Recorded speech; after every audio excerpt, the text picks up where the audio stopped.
Assalamualaikum warahmatullahi wabarakatuh. Hai anak-anakku semuanya.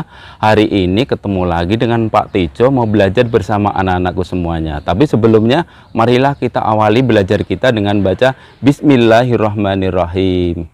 Ya, oke. Hari ini anak-anak pasti tetap belajar dengan semangat di rumah, meskipun anak-anak belajarnya bersama ayah dan ibu. Nah, untuk mengisi kegiatan hari ini, anak-anak nanti mau diajak bersama-sama bercerita dengan Pak Tejo. Nah, ceritanya Pak Tejo hari ini judulnya adalah tentang ulat, kepompong, dan kupu-kupu. Nah, hari ini Pak Tejo berada di kebunnya anak-anak. Ya, ini adalah lokasi TK Budi Mulia Dwasedayu yang mana anak-anak nanti mau belajar bersama Pak Tejo. Nah, anak-anak pernah melihat ulat? Pernah ya? Pernah melihat kepompong? Pernah juga.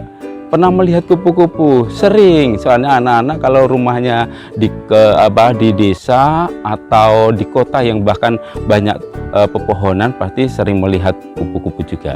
Nah, hari ini Pak Tejo berada di bawah pohon. Nah, di bawah pohon ini anak-anak pasti tahu ini pohon apa. Ini adalah pohon mangga. Nah, pohon mangga. Nah, anak-anak pernah melihat seekor ulat. Ulat itu adalah salah satu ciptaannya Allah. Nah, ulat adalah sebuah binatang, seekor binatang ciptaannya Allah. Nah, ulat itu biasanya tinggal di ranting pohon atau di dahan seperti yang Pak Tejo pegang ini. Nah, ketika ulat itu tinggal di pohon, ya pasti si ulat itu mencari makan untuk kelangsungan hidupnya. Nah, makanannya ulat itu apa? Siapa yang tahu? Nah, ulat itu sering makan daun-daunan, ya, sering makan daun-daunan atau bahkan sering makan buah-buahan. Itu adalah kesukaannya ulat. Nah, ulat itu adalah binatang yang sebagian orang melihat seekor ulat itu menjijikkan, bahkan menakutkan. Kalau anak-anak takut nggak sama ulat? Nggak takut, bener nggak takut. Nah, kalau Pak Tejo takut juga sama ulat. Nah, ulat itu adalah binatang yang ada orang bilang, aku takut, aku jijik sama ulat. Tapi ternyata si ulat itu meskipun jijik, meskipun menakutkan, tapi juga ada orang yang nggak takut sama dia. Nah, ulat itu adalah binatang ciptaannya Allah. Jadi harus kita sayang karena itu adalah ciptaannya Allah. Nah, suatu ketika sewaktu ulat itu hinggap di dahan sebuah pohon, tiba-tiba ada burung terbang di situ dan hinggap di dahan itu. Nah, burung itu namanya burung beo. Nah, burung beo bilang, "Hei, kamu baru ngapain si ulat?" Nah, kemudian si ulat terkejut. Jangan dimakan ya. Si ulat ketakutan karena biasanya kalau ada burung suka makan ulat kan. Nah, ini ada burung yang namanya burung beo mendekati si ulat tadi. Kemudian si ulat ketakutan. Nah, dia khawatir kalau nanti bergerak pasti dimakan oleh si burung tadi. Kemudian si ulat tadi bilang sama si burung, "Hai burung, jangan makan aku ya, karena aku hari ini baru bersedih." Nah, kemudian si burung tadi tanya, "Oh, kamu memikirkan apa kok bersedih?" Nah, aku sedang memikirkan diriku ini, fisikku ini yang jelek. Nah, kenapa? Nah, aku adalah binatang yang fisiknya nggak seperti kamu. Aku binatangnya wujudnya kecil. Aku dibilang menjijikkan. Kalau ada orang yang sudah besar, aku pasti kalau ketemu sama dia pasti aku dibunuh atau diinjak. Makanya aku takut. Tolong ya burung, aku jangan dimakan ya. Nah, setelah mendengar ceritanya dari si ulat tadi, akhirnya si burung tadi merasa kasihan, merasa iba dengan si ulat tadi. Akhirnya si ulat nggak jadi dimakan. Kemudian si burung tadi bilang, "Hei ulat, meskipun badanmu itu kecil, bisa-bisa menjijikkan buat orang yang melihatmu dan menakutkan, tapi kamu bisa menjadi binatang yang nanti akan menjadi indah loh. Apa benar itu?" "Benar." "Caranya bagaimana ya?"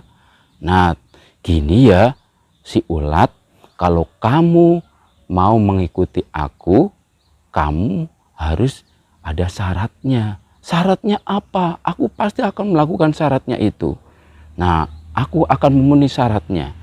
Nah, akhirnya si burung tadi bilang, "Kalau kamu ingin menjadi sebuah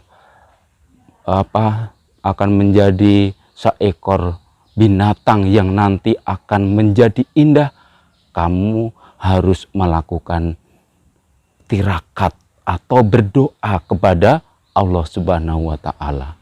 "Nah, caranya bagaimana ya si burung?" "Nah, caranya kamu harus melakukan doa, memohon kepada Allah, ya, minta apa yang kamu kehendaki. Kemudian kamu bersabar dan ikhlas, dan dengan sungguh-sungguh pasti kamu akan berhasil." Nah, akhirnya si ulat tadi kemudian akan melakukan perintah yang disampaikan oleh si burung tadi. Nah, awalnya dia kemudian melakukan berdoa, ya, melakukan tirakat di sebuah pohon, kemudian dia berdiam diri mencari tempat yang tenang. Akhirnya dia beberapa hari selanjutnya dia berubah menjadi kepompong. Menjadi anak-anak menjadi kepompong. Nah, setelah menjadi kepompong, dia melakukan doa kepada Allah tidak henti-hentinya meskipun banyak godaan di situ. Tetapi si ulat tetap tegar, tetap ikhlas dan dengan sabar. Akhirnya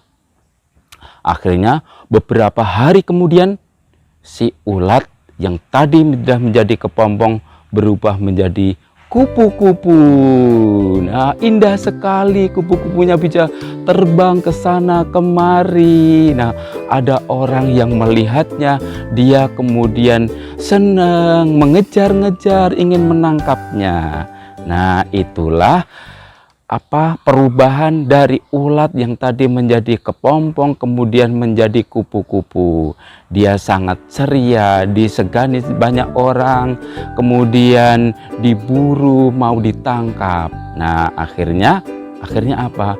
Akhirnya si kupu-kupu tadi kemudian mengucapkan terima kasih kepada si burung. "Hai si burung, terima kasih ya, kamu sudah memberikan aku pelajaran, nasihat yang bagus. Aku bisa melaksanakan sehingga apa yang aku cita-citakan sekarang bisa terwujud." Nah, kalian anak-anak semuanya bisa mencontoh si ulat tadi menjadi binatang ciptaannya Allah. Dia menerima apa adanya dengan sabar. Akhirnya dia melakukan doa, minta kepada Allah. Karena dengan kesabarannya, akhirnya dia kemudian dikabulkan permohonannya dari Allah Subhanahu wa Ta'ala. Nah, kalian boleh mencontoh ya, menjadi orang itu harus banyak berdoa, berusaha, kemudian jangan lupa harus semangat. Nah, kalian pasti akan menjadi anak yang soleh. Nah, sebentar lagi kalian akan memasuki bulan Ramadan. Kalian harus berani mencoba berpuasa. Berpuasa itu adalah tidak makan dan tidak minum pada siang hari dan menjaga mulut beserta anggota tubuh kita supaya berbuat yang baik. Karena kalian masih kecil, kalian boleh mencoba berpuasa meskipun cuma 1 jam, 2 jam, itu sudah luar biasa. Itu adalah wujud dari ketaatan anak-anak kepada Allah. Dicoba ya nak ya. Jangan lupa semangat, selamat menjalankan ibadah puasa. Sampai di sini dulu belajar hari ini bersama Pak Tijo. Apabila banyak kesalahannya Pak Tijo mohon maaf. Terima kasih. Wassalamualaikum warahmatullahi wabarakatuh.